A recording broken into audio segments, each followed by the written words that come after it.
Fala pessoal, tudo bem? Aqui é o Rodrigo Ferraz, eu sou o Head de Marketing da A55 e no nosso Smart Hour de hoje a gente tem um convidado, o Vitor Heitor Cardoso. Ele é engenheiro mecânico pela PUC do Rio, está mestrando, né, em engenharia de fluidos também pela PUC do Rio, e ele atua com simulação multifísica na área de engenharia de petróleo e otimização e automação de processos de engenharia industrial. Uma sequência grande aí, a bio do Vitor, uma série de coisas que ele tem feito, coisas bem interessantes. E o que ele vai falar hoje é sobre a tomada de decisão multicritério sob a ótica da transformação digital. Então, seja bem-vindo, Vitor, ao Smart Hour da 55. Vai lá, é contigo. Muito obrigado, gente. Obrigado pelo convite. Então, vamos lá. Eu queria compartilhar com vocês sobre o tema tomada de decisão multicritério sobre a ótica da transformação digital. E a gente vai inicializar com uma contextualização, seguindo de uma introdução à tomada de decisão. Depois eu vou apresentar um estudo de caso para a gente poder ver o tema aplicado, finalizando com uma síntese do que a gente apresentou, junto de algumas análises.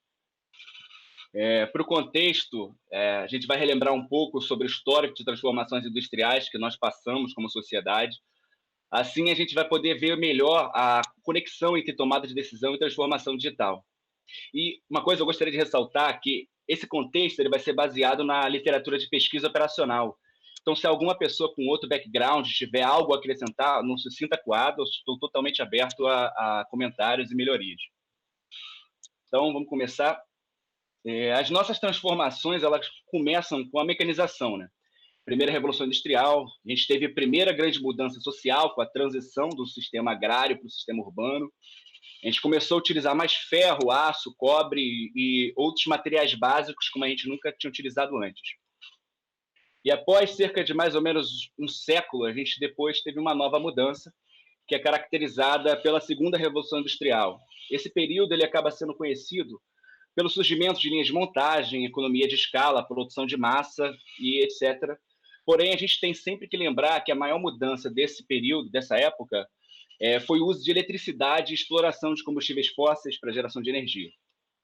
E também tiveram diversos avanços na medicina, ciência aplicada e muitas outras coisas interessantes para caramba. Então, após a Segunda Guerra, mais ou menos, a gente se viu numa outra transição que a gente conhece como o início da era da internet, né? E essa é uma transição que muita gente pegou. Talvez a gente tenha até lembranças de, por exemplo, listas de telefone, cartas, até ficar sem falar com um coleguinha, por exemplo, depois do trabalho. E essa transformação ela inicia a era digital, onde a gente começa a ver o início da automação de processos industriais otimizados, visando redução de custo, reciclagem de tecnologia do pós-guerra. Por exemplo, o código de barras no comércio se chama RFID, essa tecnologia. Ela foi uma tecnologia desenvolvida no período de guerra. Além de avanços bem significativos em outros setores de comunicação, por exemplo, transporte e saúde. E, por fim, a gente chega aqui, onde a gente está hoje. Hoje a gente vive uma transformação que é tão ampla que fica difícil de definir um termo que caracteriza bem o que está acontecendo. O termo indústria 4.0 retrata bem, ele tem sido bem aderente na literatura. E a gente, nessa revolução, a gente começou a miniaturizar a nossa eletrônica, que tem como consequência a maioria dos nossos equipamentos que estão aqui hoje, por exemplo, no nosso bolso ou na mesa de vocês. E com essa miniaturização, a gente tem diversas consequências, como, por exemplo, o surgimento de sistemas integrados, internet das coisas, como a gente estou mostrando nessa figura da transparência, e muita conexão que está à nossa disposição. E também, além disso, os avanços sobre manufatura aditiva, com impressão de peças 3D e até a impressão de órgãos está sendo explorada sobre essa nova perspectiva dessa revolução caracterizada pela indústria 4.0, né? A gente continua avançando na automação de processos industriais e isso deixa bem clara a importância da inclusão tecnológica para a sociedade, esse debate social que a gente não pode fugir como sociedade, da inclusão da tecnologia para as pessoas. E os avanços não param, né? Nossos avanços da ciência, eles também estão sendo beneficiados com o surgimento dessas novas tecnologias de análise, né? E hoje a gente tem sequenciamento genético, sistemas embarcados que são capazes de dirigir veículo sozinho, até exploração espacial de cair o bico, né? Então, se você for pesquisar sobre indústria 4.0, você vai ouvir falar de alguns termos bem populares, como sistemas cyberfísicos, sistemas inteligentes, digital twin, computação na nuvem e muita coisa sobre big data, análise de dados, data science, etc.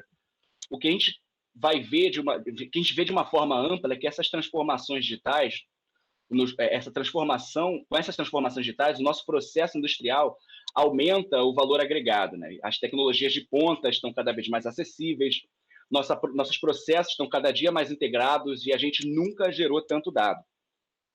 E é dentro dessas mudanças que a gente fica perdido. De certa maneira, a gente percebe que a automação, a integração de processos, ela consegue aumentar a nossa capacidade de produção, a inovação e muita coisa também. Só que não adianta você ser diversificado sem ser eficaz, né? As decisões elas precisam ser certeiras para que a gente inove, economize, revolucione, coisas do tipo.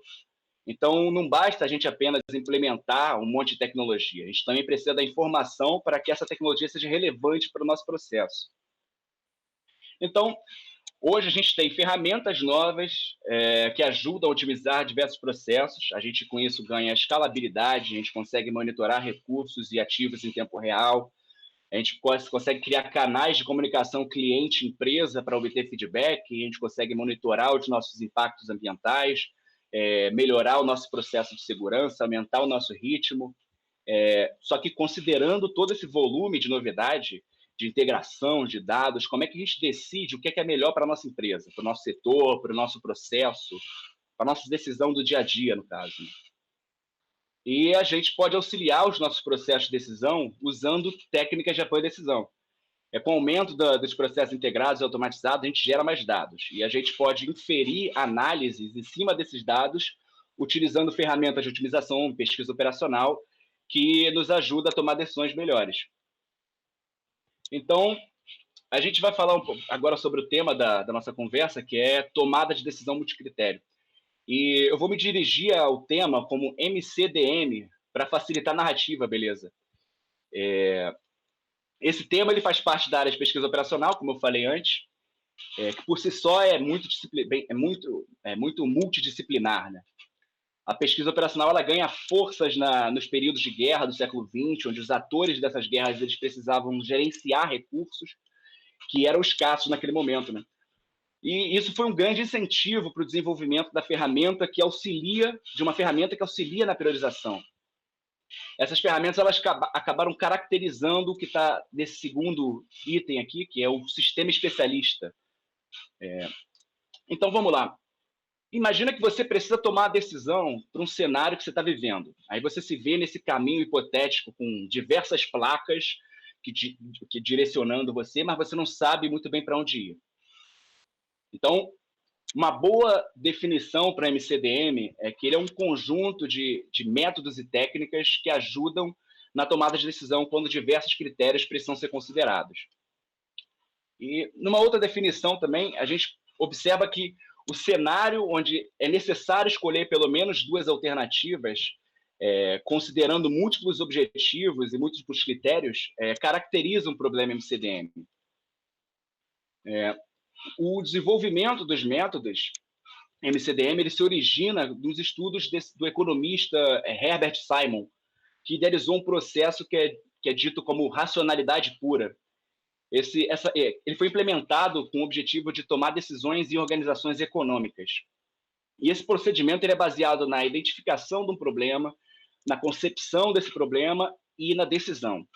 E o autor, nesse caso, dessa abordagem, ele indica que quanto mais próximo dessa racionalidade pura a gente tiver, mais assertiva vai ser a nossa tomada de decisão apoiada por esse método.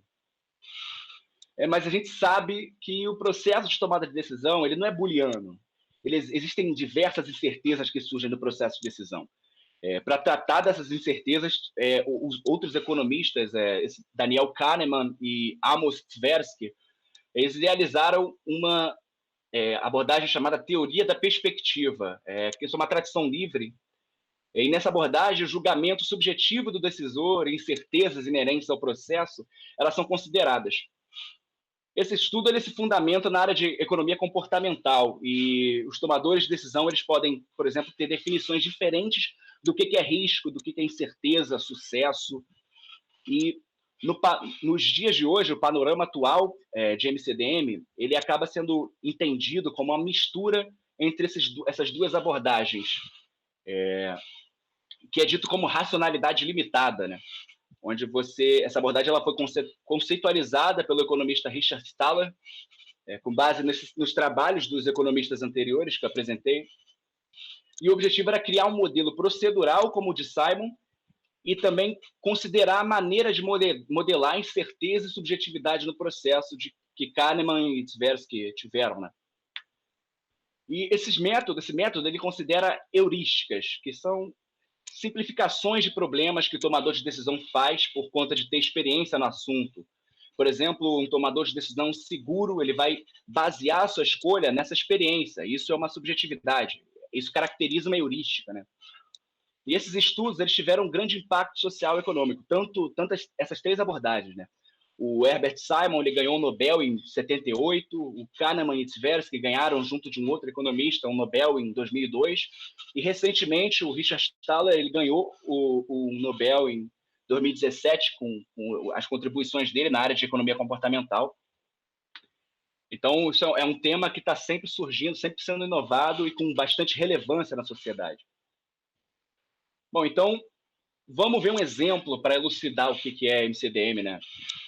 Nesse exemplo, a gente não vai considerar incerteza, mas a gente vai falar um pouco disso logo mais nos próximos slides.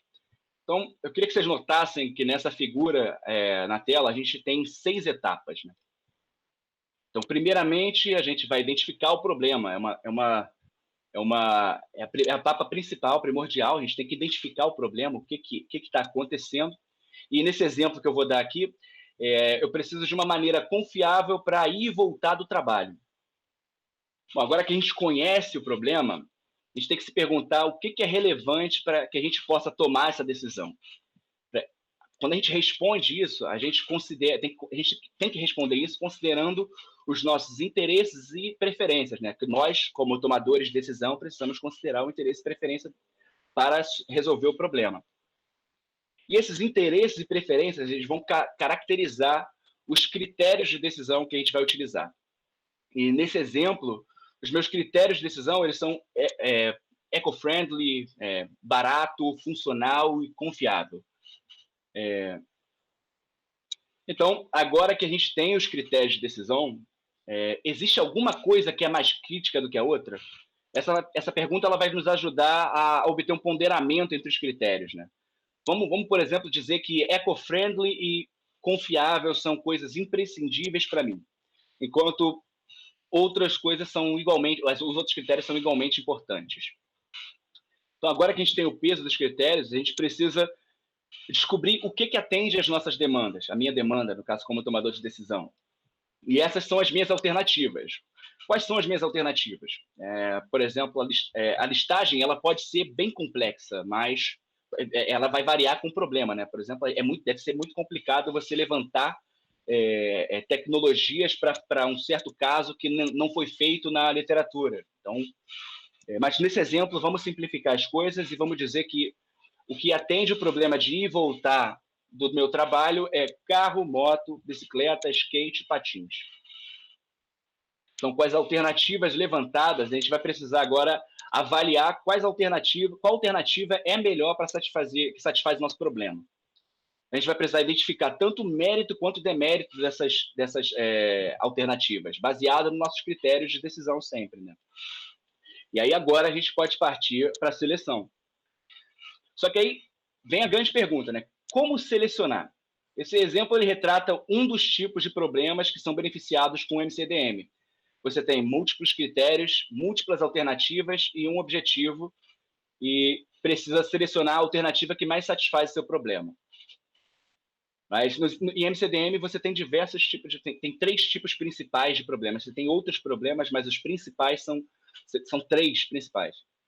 E quais são eles? O nosso problema anterior ele foi um tipo de seleção.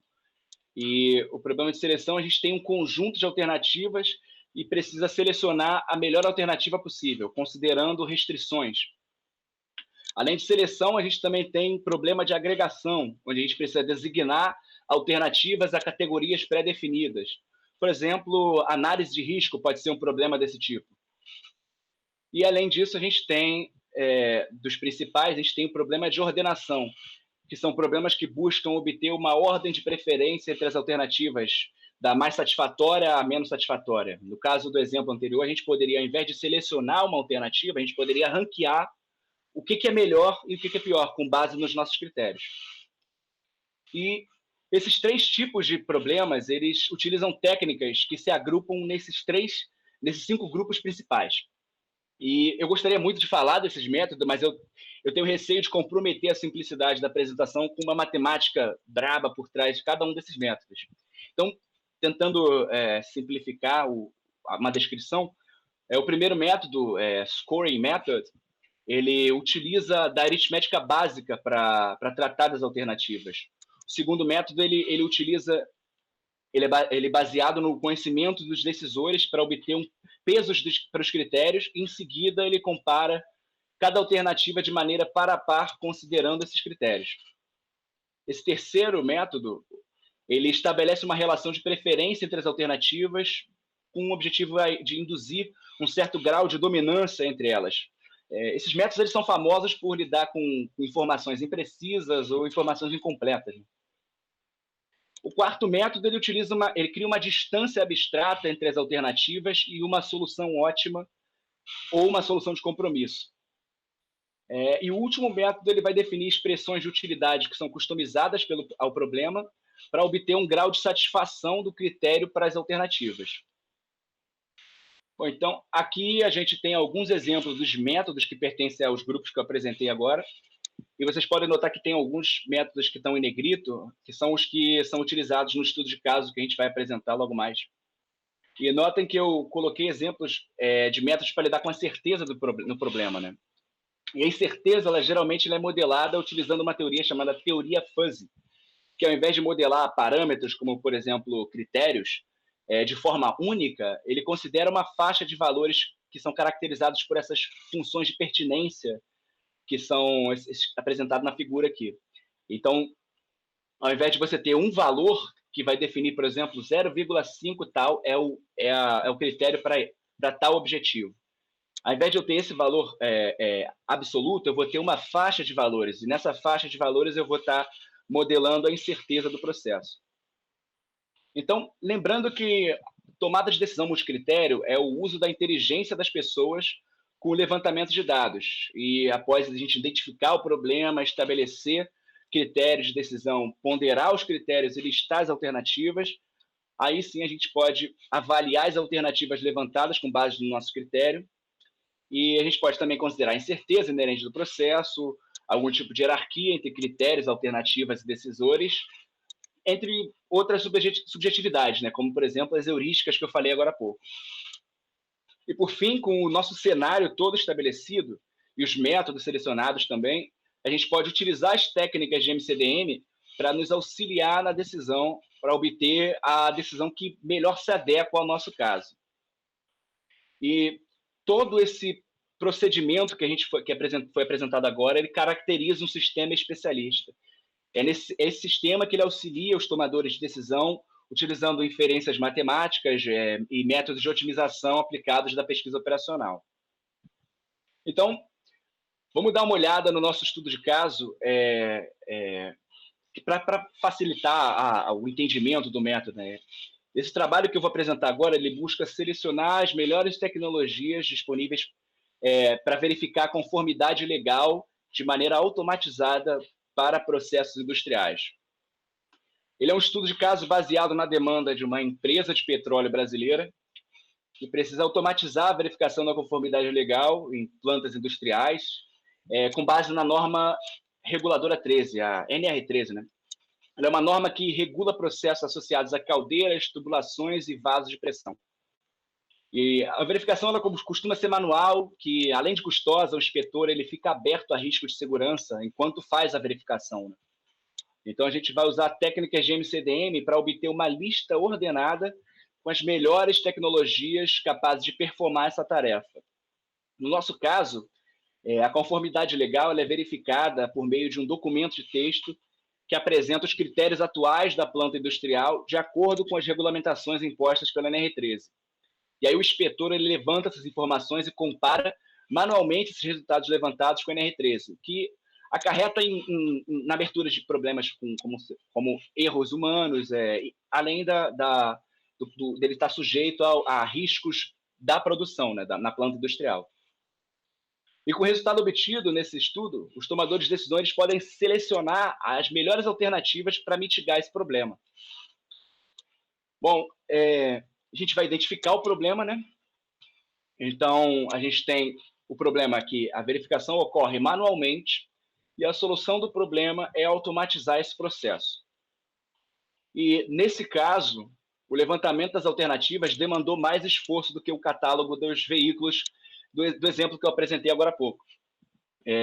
Para o levantamento das alternativas, a gente utilizou uma revisão sistemática da literatura, assistida de uma técnica chamada CIMO, uma técnica que você considera um contexto, uma intervenção, um mecanismo e um outcome, que é um resultado, no caso, né?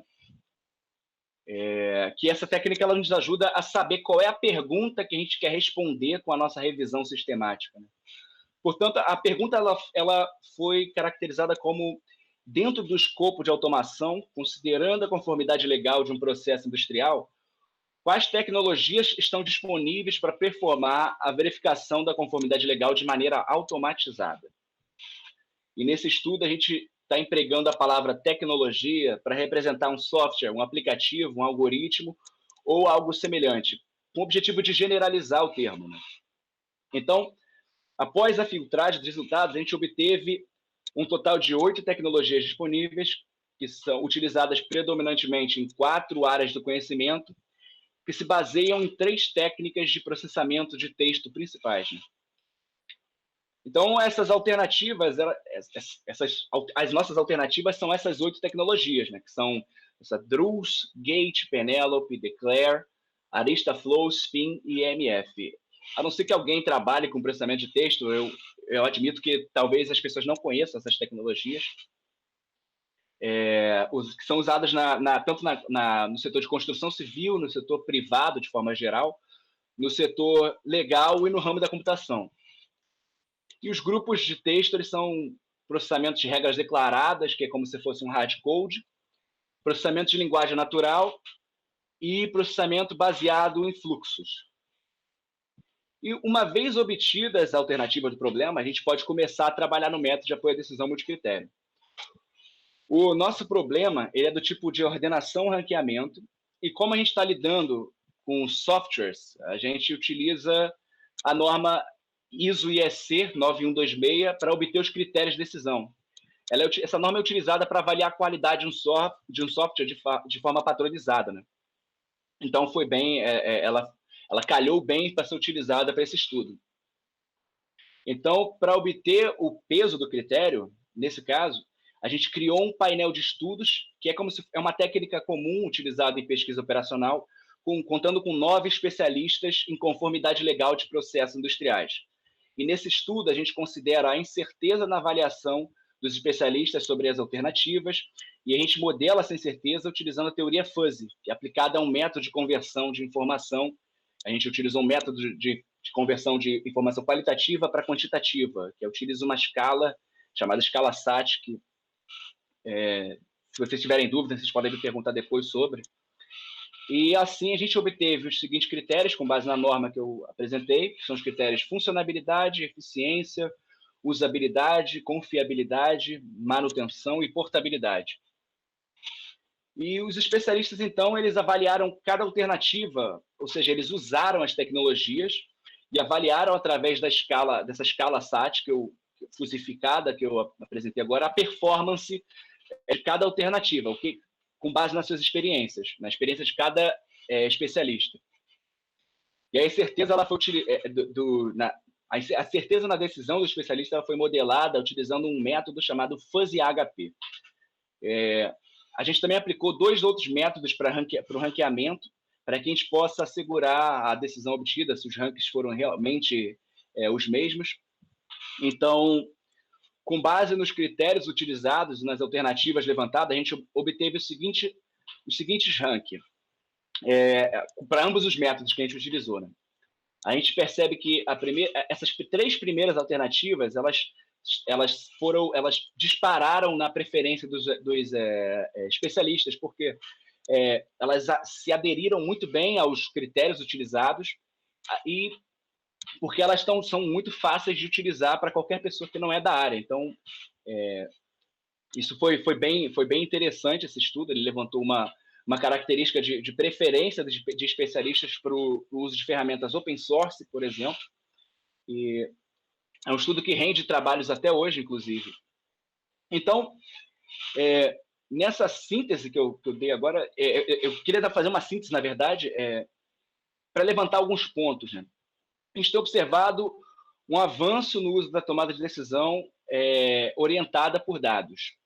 Isso está associado à transformação digital que a gente vive hoje.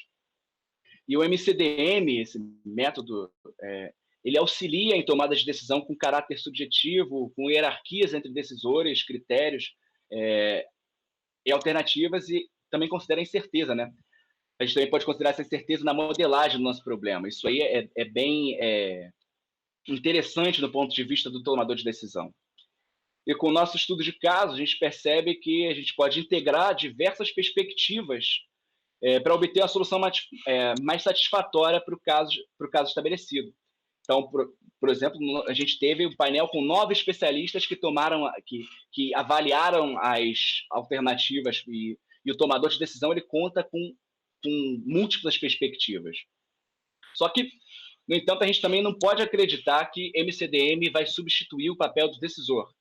A gente tem sempre que lembrar que o MCDM precisa ser uma ferramenta de assistência. E esse método ele é como se fosse uma fotografia de um vídeo, sabe? Ele não vai retratar um processo contínuo sem que ele seja adaptado.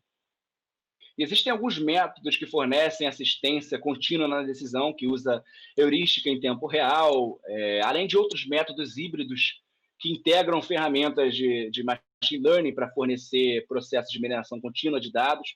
E esses métodos híbridos usam informações latentes, né, disponíveis nos dados para operacionalizar essa decisão. Bom, e com isso eu encerro a minha apresentação. Eu agradeço a todos que ficaram e estou aberto a perguntas, então qualquer coisa é só vocês mandarem um toque, gente. Então, muito obrigado. Bem interessante, Vitor, bem legal mesmo, cara. Eu não conheço assim essa MCDM, eu não conheço a fundo, mas eu conheço bem o trabalho do Daniel Kahneman. Legal, pô. E aí o que eu imagino, cara, é que esse sistema, essa modelagem aí para tomada de decisão, ela vem na direção de corrigir o que eles chamam muito de sistema 1 e 2, né, no trabalho do Kahneman. Isso. Que é para eliminar a influência do sistema 1 ali, que é automático e tal. Mas certamente. Como é que a gente faz, por exemplo, nesse sistema para eliminar isso, né? Porque no final das contas ainda são os especialistas ali, né? Que ainda estão sujeitos. Sim. Que é uma coisa que eles colocam muito no trabalho deles, é que mesmo eles próprios, né, os pesquisadores, sabendo que aquilo é um problema, que aquela decisão não está sendo tomada da maneira mais eficiente, eles mesmo assim eles caem nos erros que eles mesmos já identificaram, né? Certamente, certamente. Eu acho que é muito difícil a gente fugir da subjetividade na decisão, né? Porque você fazer exatamente o que você está falando, de fugir do sistema 1, é você garantir que não existe mais incerteza. Isso fica muito difícil você trazer essa certeza para o processo. Então a gente vai sempre ter uma solução de compromisso, né? E aí talvez a solução para isso seja realmente uma tomada de decisão 100% via machines, né? Tipo, uma decisão que elimine aí o elemento humano para ser uma tomada de decisão extremamente automática de fato, né? Que é uma coisa que essas novas tecnologias de inteligência artificial brigam muito, né? Nessa questão de como tomar a decisão da maneira mais eficiente possível, sem contar com o elemento humano, né? Sim, faz sentido. Eu acho que se a gente conseguir, de alguma maneira, garantir a modelagem do nosso problema, garantir os dados eles estão bem confinados para o problema, aí eu concordo com você totalmente que a tomada de decisão ela vai ser muito mais eficiente com o uso desses algoritmos modernos, que costuma, dentro da área de pesquisa operacional, a tomada de decisão utilizando machine learning, inteligência computacional, ela é chamada de tomada de decisão irracional. E de certa forma, faz todo sentido. Só que o nosso grande problema é como a gente vai garantir essa aderência dos nossos dados de forma certeira para a demanda que a gente está levantando, né, que a gente quer solucionar, o problema que a gente quer solucionar. A gente tem, até então, a gente tem que considerar a incerteza no processo, a incerteza na nossa interpretação, a incerteza no que a gente define para a gente não cair naquelas heurísticas, como eu falei agora, né? O cara que é especialista e ele garante tudo perfeitamente, porém, quando alguma coisa acontece de errado, a gente vai ter que vai ter que adaptar o modelo.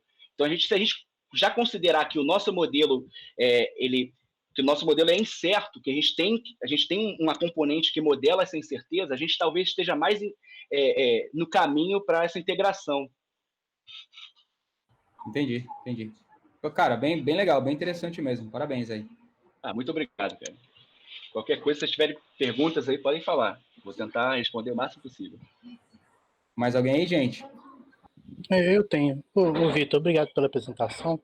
Opa, é o seguinte, você chegou a pensar ou já viu alguma coisa relacionada com... Porque eu mexo com incertezas em alguns processos da 5.5.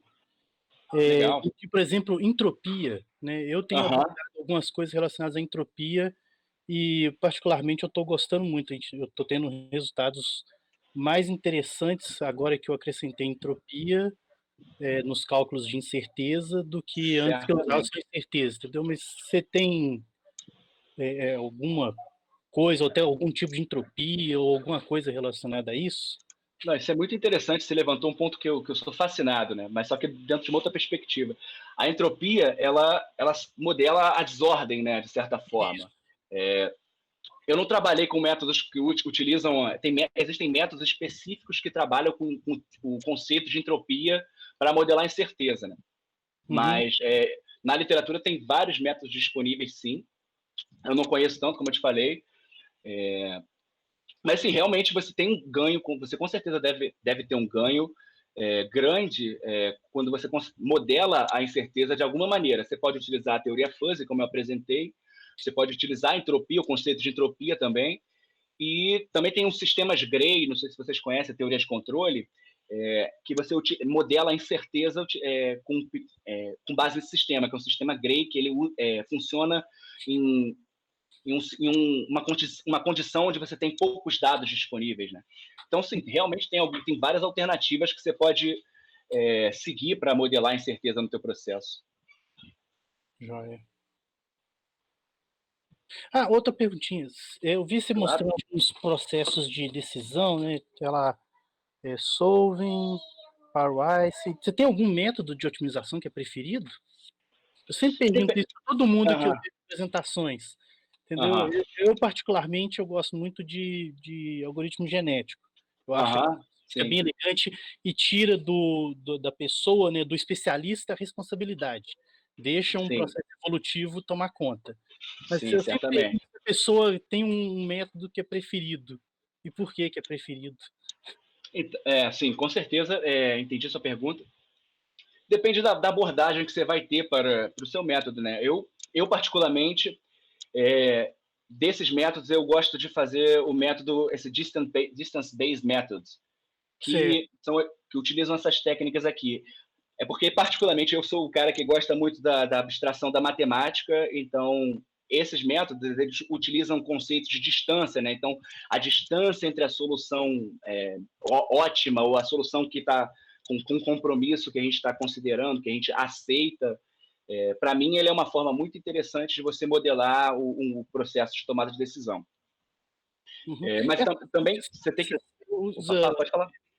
Tá, essas distâncias você usa prefere tipo euclidiano ou tem algum... Exatamente, é uma distância euclidiana mesmo. Legal. Sim, é uma distância euclidiana. Existem trabalhos que utilizam distâncias, por exemplo, a distância hiperbólica, né, ou normas diferentes para vetorização do método, entrando mais a fundo nesse método, que você vai dar uma robustez maior na solução do sistema algébrico que está acontecendo ali, né? Que a gente está fazendo uma otimização, então a solução de um sistema diferencial. Então, com certeza, você pode rebuscar ele, complexar ele bem mais, vai tornar a decisão bem mais sensível aos seus critérios, por exemplo. Certamente. Valeu, obrigado. Nada. Mais alguém, galera? Uma perguntinha para o Vitor? Mais alguém que sim ficou com alguma dúvida? Não, bacana, então. Acho que é isso aí, Vitor. Cara, apresentação bem legal mesmo. Muito obrigado. Obrigado pelo tempo aí de você fazer esse bate-papo com a gente. Eu que agradeço, gente. Foi uma honra. Legal. Obrigadão. Valeu, Vitor. Valeu, gente.